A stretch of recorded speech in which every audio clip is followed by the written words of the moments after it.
Ingat, kalau capek dipijitin. Ini ayat ini serius. Ini jangan-jangan yang nanya tahu kondisimu kepada ayah kurang nggak sempat mijitin. Besok ini topiknya yang lain ya. Iya, ini pertanyaan ini bagus ini bagus pertanyaan ini supaya ini di saat diperintahkan yang nggak baik boleh gitu lah. Tapi kalau capek, apalagi habis syuting, habis ngajar, habis zoom, itu tugas anak ayat itu tadi mijitin. Nggak ada di sini mijitin. Ya, bahasa Arabnya apa coba? Bikinkan minum. Lah kan berbuat baik. Ya, jangan lupa ayatnya tetap berbuat baik. Itu jelas Mbak Iva. Coba diulang.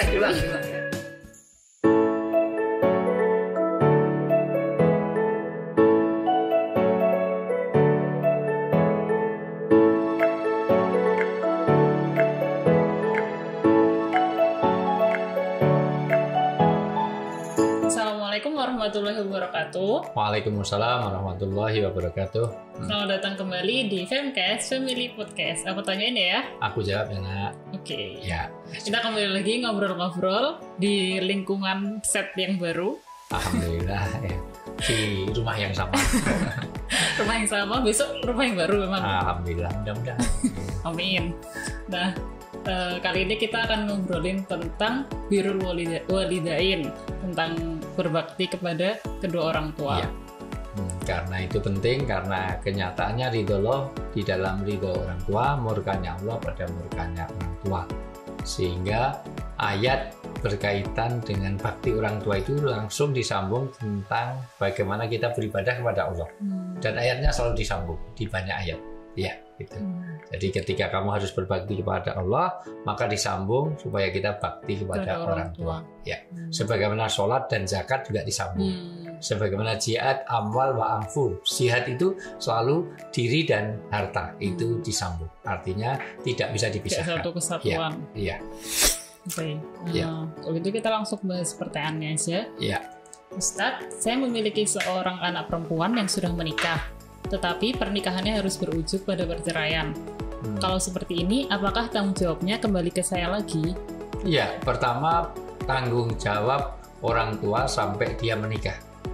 Ketika dia sudah menikah, maka sebetulnya orang yang menikah itu yang paling berat adalah mengambil tanggung jawab. Kenapa? Karena sebelum nikah, sebelum ijab qabul, surga nerakanya seseorang wanita itu ditanggung oleh orang tuanya. Tapi begitu sudah ijab qabul, saya terima nikahnya adalah dengan mas kawin ada tunai. Nah, itu saat itu juga maka surga nerakanya sudah ada pada suami. Artinya bagaimana ketaatan istri kepada suami. Jadi hierarkinya berpindah. Yang tadinya taatnya kepada orang tua sekarang kepada suami. Bahkan mau baik kepada orang tua tetap harus baik kan, tetapi hierarkinya, perizinannya segala macam istri kepada suami. Ya itu. Sehingga bagaimana kalau sudah pisah? Ya kalau sudah pisah, kalau sudah dewasa, maka satu secara pribadi karena dia sudah kewajiban orang tua kan sampai menikahkannya. Bergantung jari. Kalau itu balik artinya tanggung jawab secara umum. Tentu juga orang tua sampai mati pun juga tidak bisa dipisahkan. Artinya kan nggak bisa. Cerai itu kan hanya suami istri. Kalau anak kan nggak bisa. Ya semaksimalnya secara umum dia punya tanggung jawab sosial, tanggung jawab moral, tanggung jawab bagaimana anfusakum wa ahlikum naro. Jagalah dirimu dan keluarga kamu. Keluarga yang dimaksud juga keluarga anak tadi. Walaupun tadi hierarkinya pindah, tapi sekarang sudah cerai dan dia balik lagi, ya sudah itu jadi tanggung jawab kita.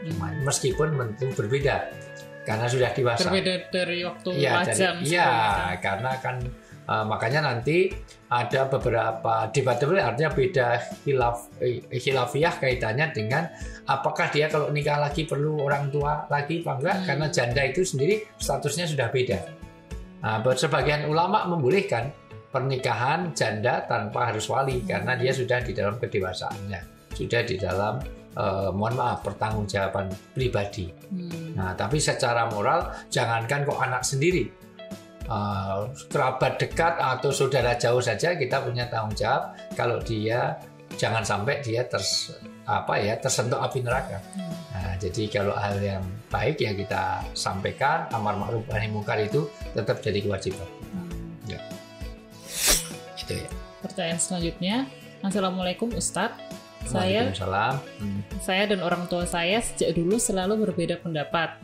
Sekalipun pendapat saya benar, tetap saja saya disalahkan. Ya. Katanya orang tua selalu lebih benar dari anak. Bahkan orang tua saya kadang berkata kasar kepada saya. Saya memiliki dendam akan hal itu sampai sekarang. Saya dan orang tua masih sering berbeda pendapat dan cekcok.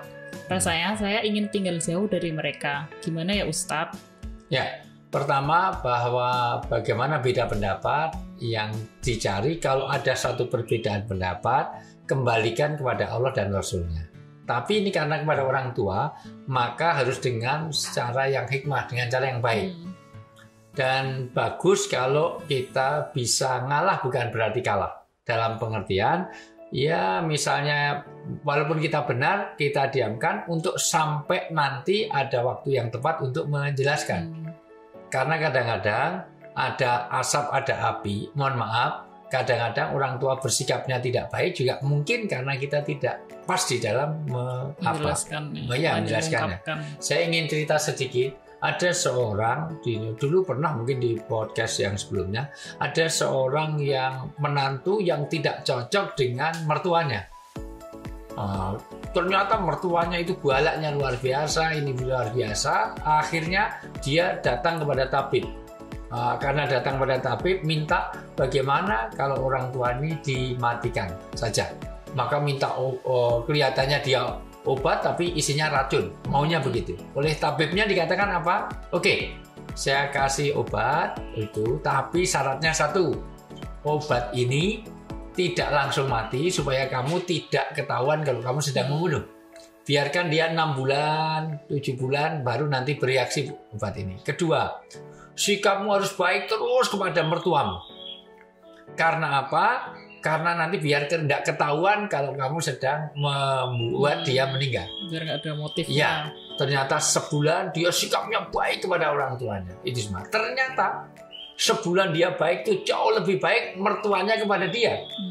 Sebulan, 2 bulan, 3 bulan, maka dia menyesal. Oh, ini jangan dimatikan. Ternyata orang yang baik sekali. Nah, baik sekali. Maka dia datangi tabib. Tolong ini jangan tolong bisa enggak penawarnya. Jangan dikasih obat yang mematikan tadi, meracuni. Gitu. Oh, nggak bisa sudah 6 bulan. Wah, karena ini orangnya baik. Nanti luar biasa mertua ini. Ternyata baik. Maka tabib mengatakan, sebetulnya yang saya kasih bukan racun. Itu yang saya kasih adalah multivitamin, suplemen, supaya dia tetap sehat. Loh, oh kalau gitu alhamdulillah. Ternyata usut punya usut, kesimpulannya orang tua atau mertua tadi tidak baik kepada menantu karena sikap. Ternyata begitu dia sikapnya baik, dia jauh lebih baik daripada sikap. Jangan-jangan itu juga termasuk dengan itu. Ini yang pertama. Maka koreksi kembali kalau ada perbedaan, jangan-jangan memang kita tidak pandai untuk mengambil hatinya.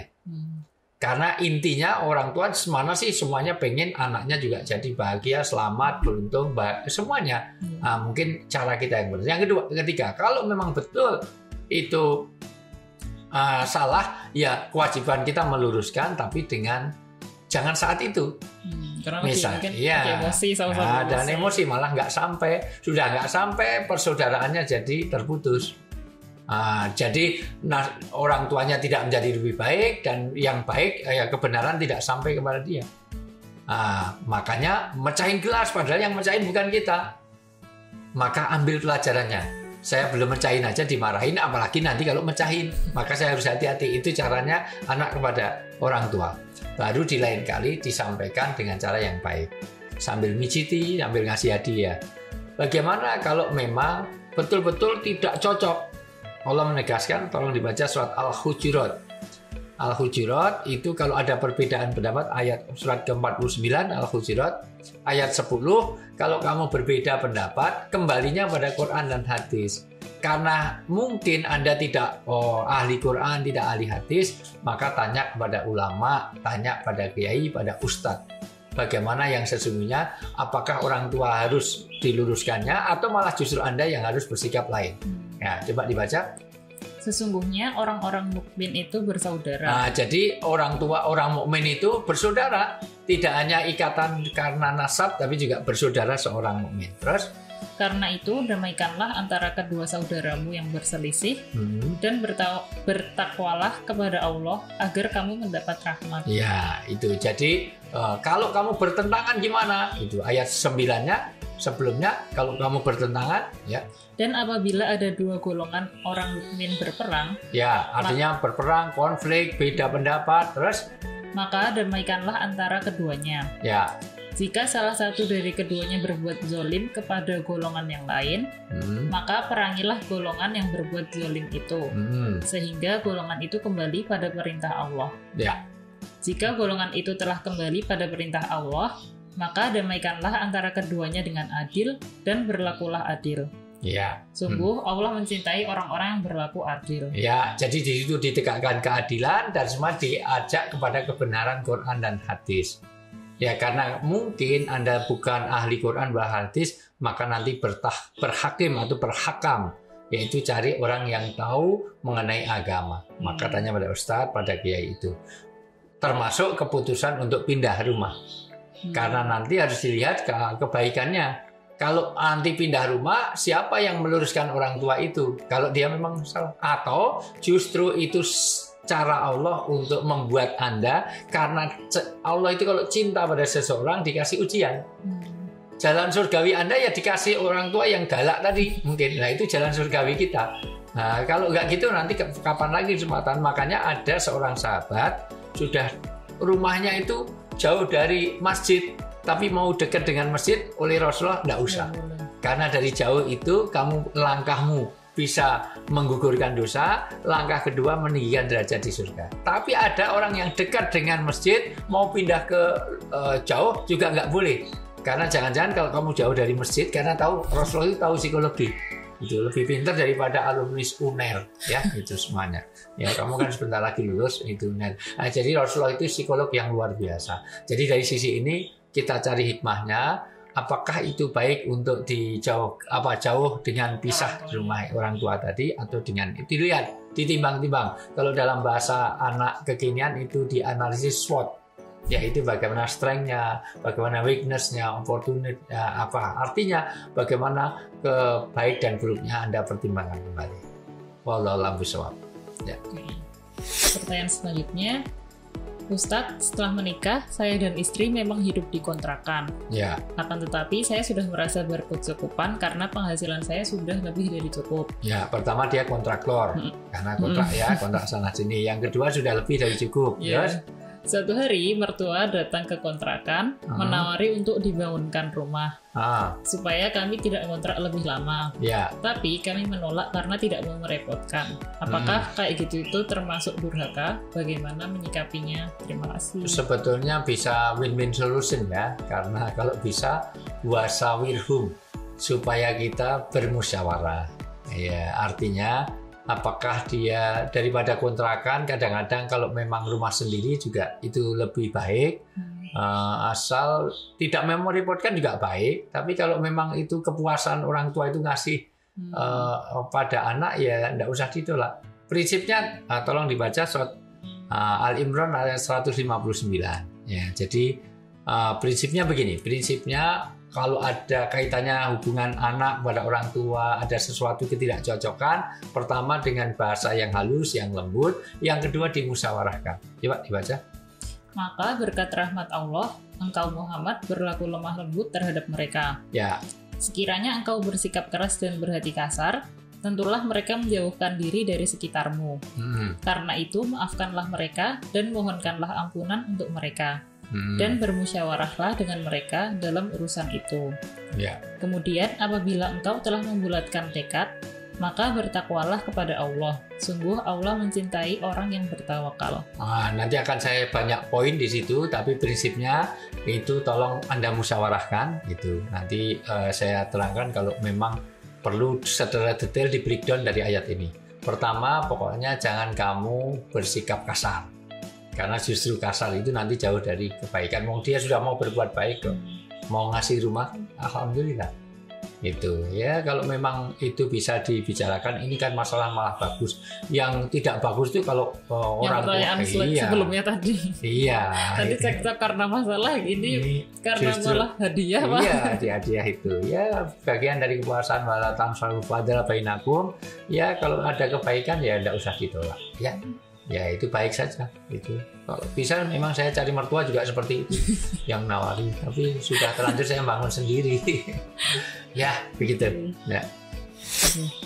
Pertanyaan selanjutnya, Ustadz, saya mualaf sejak lulus kuliah. Ya. Namun orang tua saya masih tetap Nasrani. Saat momen Natal, saya ingin sekali mengucapkan Selamat Natal kepada mereka karena saya merasa tidak enak kalau tidak mengucapkan.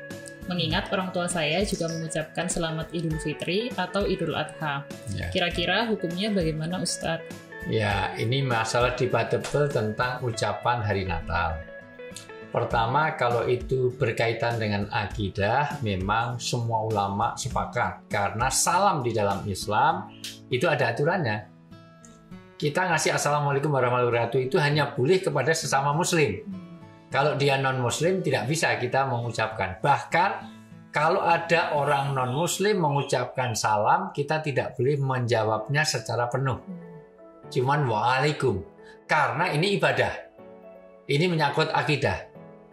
Maka karena ibadah, walaupun satu orang tetap assalamualaikum, padahal secara bahasa itu keliru. Harusnya assalamualaikum, assalamualaiki, karena satu orang, laki-laki ya assalamualaikum, perempuan ya assalamualaiki. Tapi karena ini ibadah tetap assalamualaikum.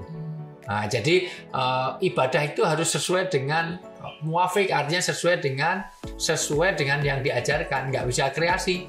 Atahiyat gini ya gini saja, nggak bisa atahiyatnya gini saya PDU atahiyat gini kan nggak bisa. Metal atahiyat gini ya nggak bisa. Kenapa? Karena itu kaitan ibadah. Ini yang pertama. Yang kedua, sebetulnya secara ucapan sendiri itu tidak ada masalah.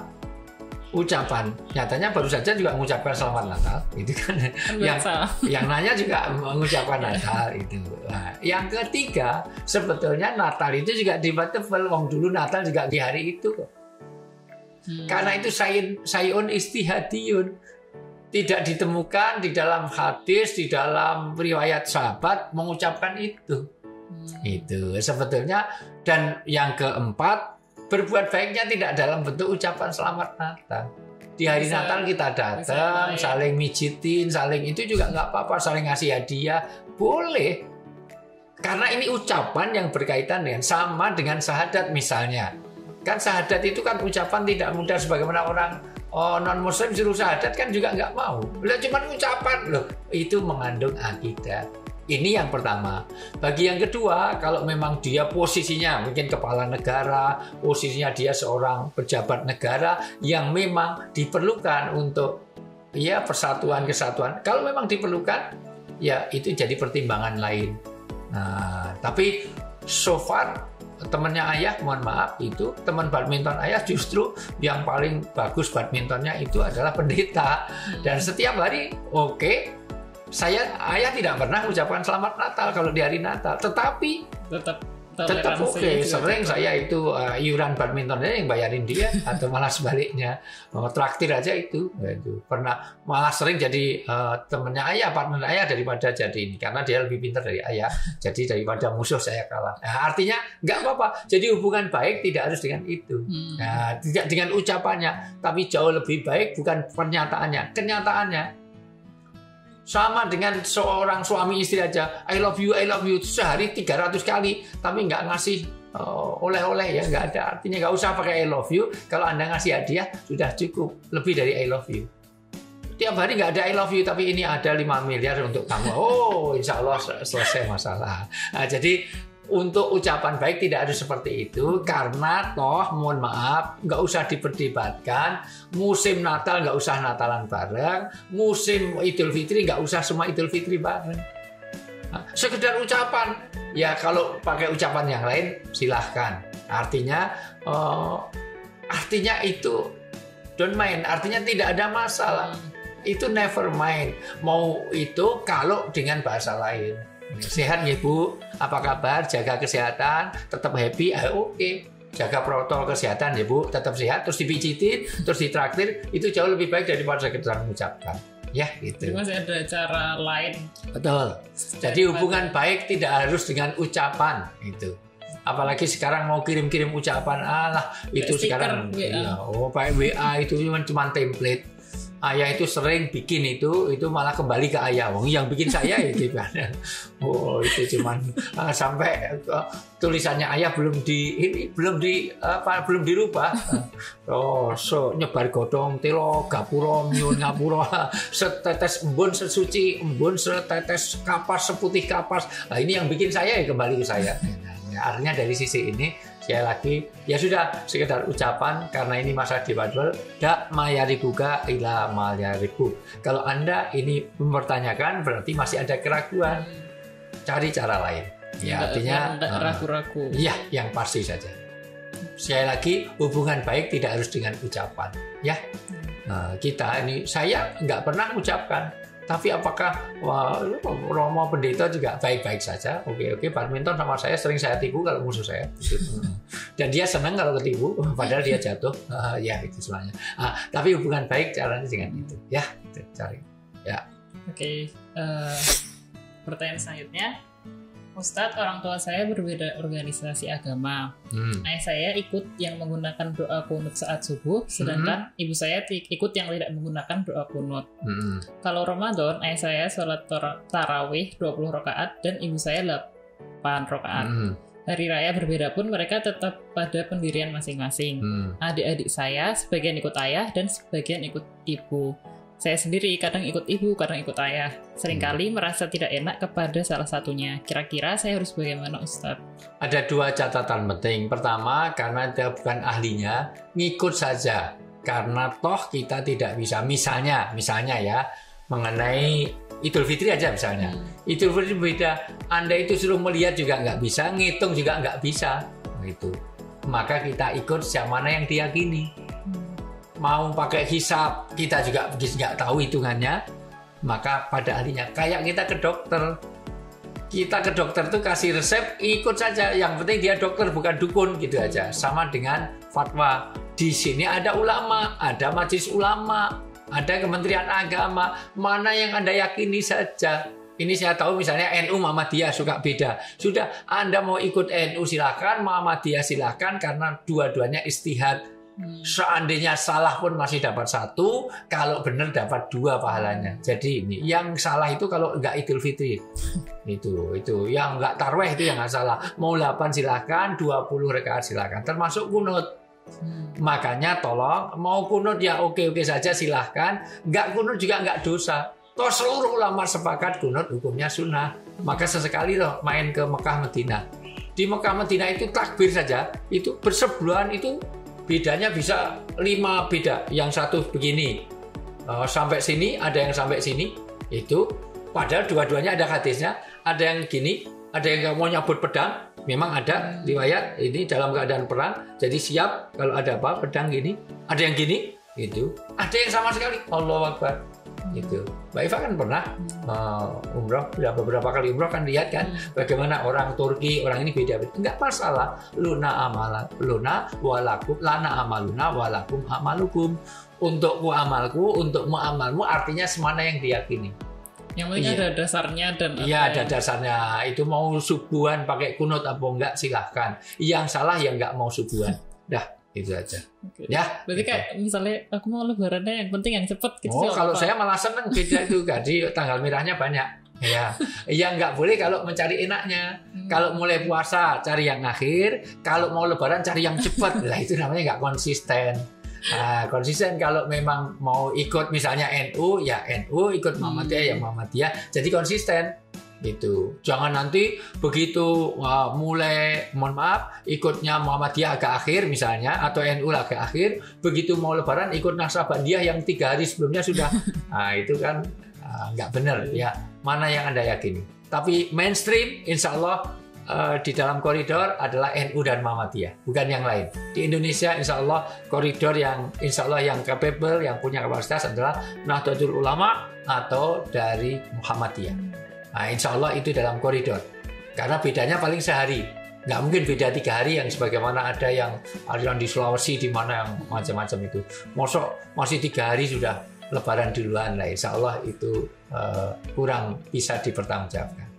Jadi kesimpulannya ikut mana yang diyakini? Ulama, Ya. Bukan kan ini karena Ya. dia ngikut ibu atau ngikut ayah. Ya, fatwa ulama yang diyakini. Nah, malah seneng, jadi bisa Lebaran 2 kali. Nah, dari ibu, jadi Angpaunya itu angpaunya lebih. Nah, itu pikiran angpau terus.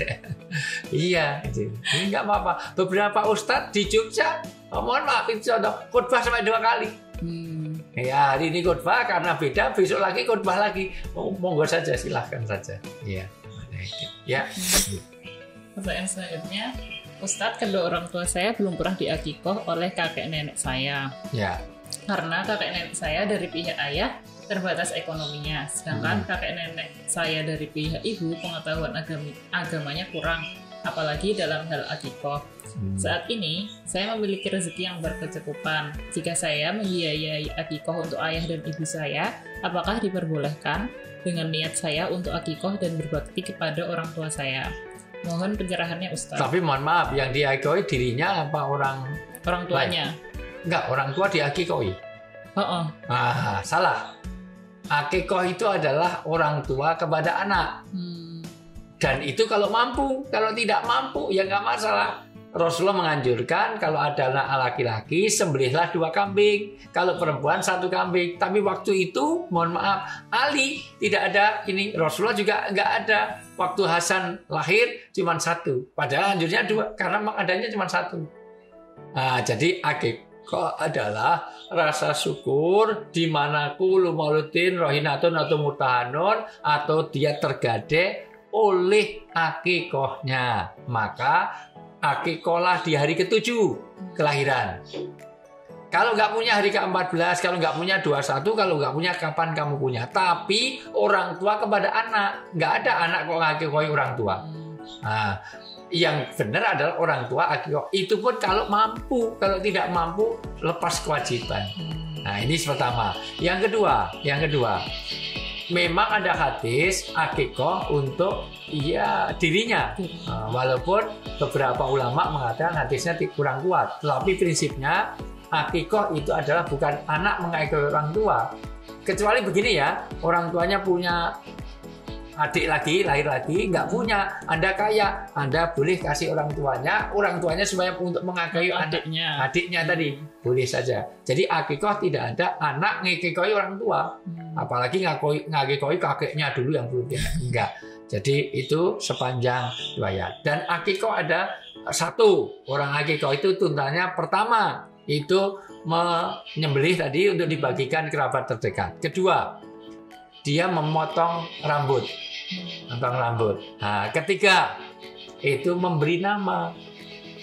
Nah, kalau sekarang baru akikoh, kira-kira waktu itu namanya gimana? Ya, supaya orang tahu jangan. Karena dalam Islam kalau punya anak itu dikasih nama. Jangan sampai punya anak itu hanya dilabeli A, B, C, D gitu. Atau lahirnya di mana? Lahir Wonosari jadi Salimin, Sarijo, Sarina. Lahirnya di jalan jadi Hirlan karena lahir di jalan gitu. Lahirnya kok mohon maaf susah keluarnya adenan, ngedeni tenanan, misalnya gitu. Ya, jadi yang penting adalah nama yang baik, nama yang itu. Jadi kasih nama, kemudian sampaikan pada orang lain dengan nama itu. Kedua, bagi-bagi sembelihan kambing. Dan yang ketiga adalah bagaimana kita juga mencukur rambutnya. Udah pernah kita bahas di podcast episode sebelumnya. Jadi kalau saya penasaran bisa klik mengenai akikoh itu ya. Jadi intinya nggak bisa ya mengakikohkan kedua orang tua. Nggak bisa. Yang ada adalah akikoh untuk dirinya masih bisa. Dan orang tua sebenarnya akikoh itu orang tua terhadap kelahiran anak. Itu pun kalau punya. Kalau enggak ya nggak apa-apa. Karena kullu maulutin murtahanun atau rohinatun atau tergade oleh akikohnya. Nah, karena kan anak itu kuasa orang tua, artinya kuasa Allah. Maka seolah-olah nebus gadean. Karena orang sehat segar bukan nggak punya anak. Nabi Ibrahim sampai 84 tahun baru punya anak. Nah, jadi ada orang nggak sengaja punya anak malah bisa, masya Allah udah pakai KB aja masih bocor. Ya orang tua suaminya nggak pernah datang aja, nggak pernah ketemu bisa hamil. Nah, ternyata di SMS jadi karena SMS-nya getar, langsung. Nah, artinya dari sisi ini sekali lagi akikah adalah bentuk rasa syukur orang tua atas kelahiran anak, bukan sebaliknya. Ya itu. Pertanyaan terakhir. Apa batasan kita taat kepada orang tua yang tidak taat kepada Allah? Bagaimana cara menasehatinya? Ya, di dalam surat Luqman boleh dibaca ya. Ini bagaimana kalau orang tua itu tidak sesuai dengan ajaran agama, maka perintahnya tetap baik kepada dia. Tetapi Luqman surat ke-31 ayatnya 14-15. 14-15 Luqman ya. Dan kami perintahkan kepada manusia agar berbuat baik kepada kedua orang tuanya. Ya. Ibunya telah mengandungnya dalam keadaan lemah yang bertambah-tambah dan menyapihnya dalam usia 2 tahun. Ya. Bersyukurlah kepadaku dan kepada kedua orang tuamu. Ya. Hanya kepada aku kembalimu. Ya, ini sampai diingatkan waktu hamil itu supaya sudah hamil menyusui itu beratnya seorang ibu.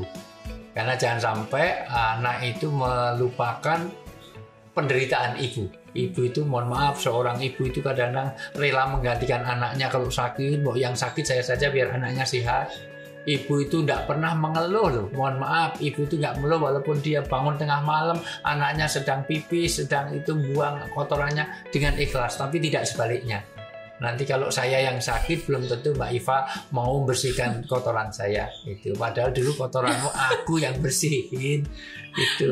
Ingat kan kalau boleh saya ingat dulu tengah malam aku menunggu itu semuanya. Belum ada mohon maaf pembalut-balut yang sekarang belum ada, masih popok. Malam itu juga saya masih nyuci popok itu.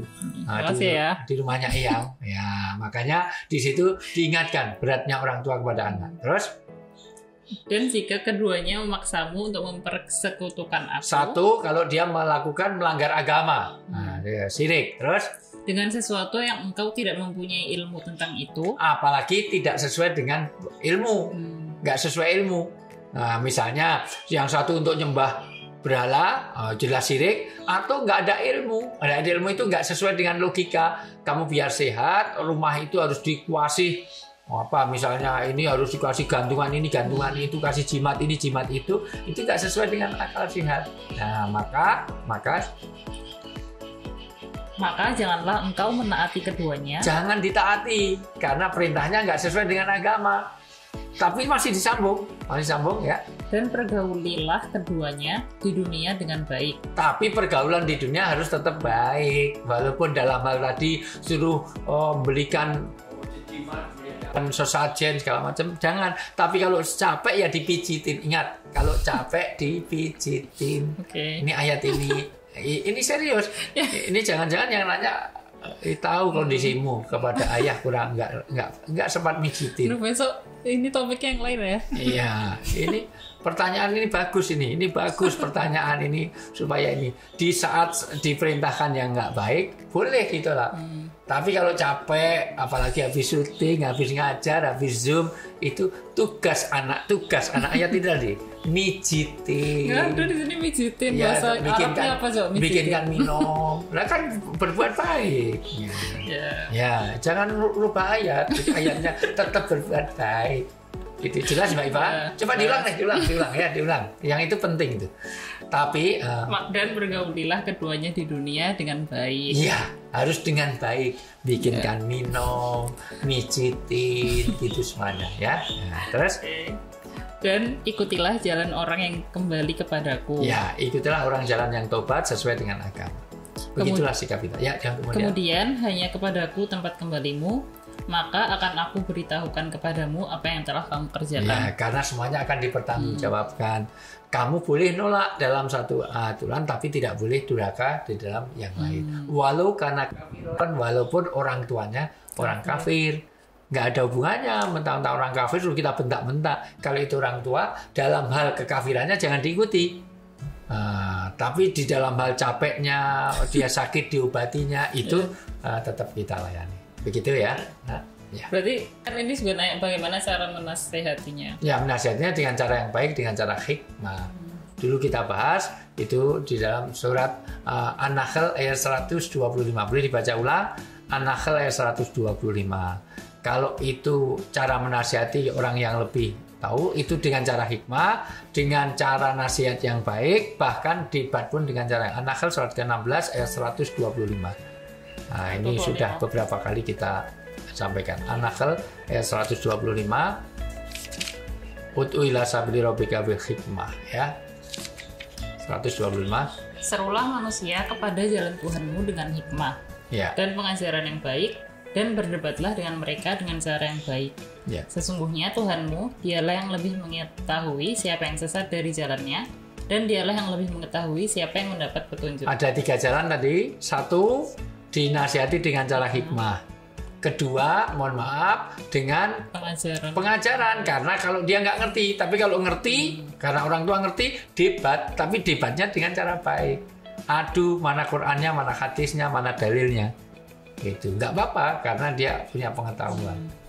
Ya, gitu. Dan orang tua tidak harus selalu benar juga. Enggak. Bisa saja itu, karena maka diperlukan Qur'annya gini, hadisnya. Bisa saja orang tua salah. Bisa saja anaknya benar. Itu. Bisa saja anaknya yang salah, orang tua benar juga bisa. Artinya kebenaran itu kembalikan kepada Quran hadis. Makanya di situ ada 3. 1, nasihat dengan baik. Kedua, kalau memang dia nggak ngerti ya kasih pelajaran. Nah, mungkin nggak tahu Qurannya, nggak tahu hadisnya. Kalau dia ngerti ya debat mana gitu. Ya gitu. Tapi debat. dengan cara yang baik. Dengan cara yang baik. Begitu? Oke. Udah habis Dah, pertanyaannya. alhamdulillah semuanya sudah terjawab. Ada beberapa yang mirip-mirip, tentu nanti dilihat di podcast-podcast sebelumnya. Ya. Oke, kalau gitu terima kasih ya udah Ya, jawab. sama-sama nak. Tapi pertanyaan terakhir tadi tolong dicatat ya. Oke, Kalau berbuat beda baik pendapat. mijetin ayah. Salah satunya bikinkan minum, ya. Gitu. Ya, oke. Ya. Iya. Makasih ya udah membersihkan kotoranku saat bayi. Makasih kalau nanti mau bikinkan minum ayah, mau mijitin, ya. Ya. Makasih teman-teman yang udah dengerin podcast sampai akhir. Kalau teman-teman masih banyak pertanyaan seputar ini, orang tua, berbakti kepada orang tua, atau seputar yang lain, bisa teman-teman tanyakan di kolom komentar di YouTube atau di Instagram ayah di @ustadzwijayanto.official. Jangan lupa juga follow akun Nasihat UI yang itu dikelola oleh tim, yang itu juga akun official ayah. Ya. Nasihat UI ya. Nasihat UI, @nasihat UI. Ya. Oke, kalau gitu sekian episode kali ini. Ya. Wassalamualaikum warahmatullahi wabarakatuh. Waalaikumsalam. Kita tutup. Subhanakallahumma wa bihamdika asyhadu an la ilaha illa anta astaghfiruka wa atubu ilaik. Benar dari Allah, salah dari kita semua. Oke, sampai jumpa di episode selanjutnya.